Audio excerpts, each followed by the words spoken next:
When I got my first withdrawal, I actually took my parents out for dinner. That is how I spent my first ever trading withdrawal. And that was before I was consistently profitable at that 3.5 year mark. Let me explain. The first withdrawal was about £500. And even though it took me 3.5 years to become consistently profitable, I'd say, obviously there was times where I'd make good amounts of money still, but then I'd obviously lose it. But there were times obviously where I'd withdraw that and I was seeing sort of the fruition of my trading coming through. So that first sort of £500 withdrawal, I took my parents for a pub lunch.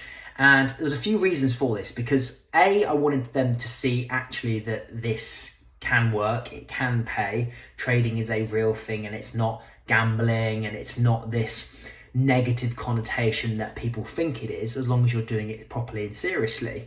The second thing as well was that my parents, we never had much growing up.